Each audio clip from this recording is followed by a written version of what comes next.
ujeedaan maanta shacabkii gobolka Banaadir wuxuu isu soo banaan baxay in istaadi Muqdisho oo sidii madaxweynaha u baaqayba barnaamijkiisa xilqaan looga shaqeynayo oo si mutadawacnimo ah loo rabo inaan stadiumkan uga dhigno mid dhalinyaradii iyo ku ciyaari karaan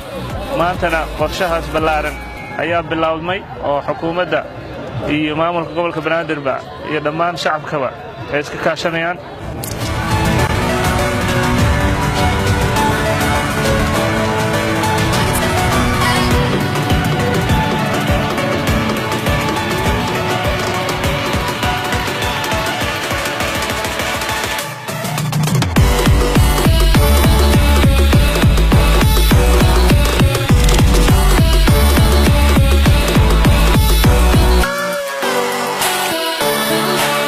maanta halkan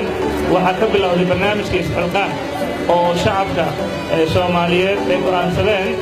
in ay istaadiga Muqdisho gacantooda ku hagaajisaan ku dayactirtaan si istaadiumku u noqdo istaadium ay caruurta iyo dhalinyaradaba ku ciyaaraan sidaad u jeedid halkan waxaa u badan dhalinyaro iyo caruur oo runtii xamaasadaysan istaadiumkoodina jecel inay sidoo ahaan jiray ciyaarooda ku ciyaaraan annaga maamulka gobolka Banaadir iyo annaga kaashanayna xukuumadda iyo dawladda federaalkaba waxaa naga go'an in stadiumkan uu ku soo noqdo sidoo ahaan jiray barisamaadkii Muqdishona ay runtii ku soo noqdo sidoo barisamaadkii ahaan jirtay nabad iyo nololna waxay ku imaan kartaa dadkan dhalinyarada ah oo helo fursad ay garoonkoodii ku ciyaaraan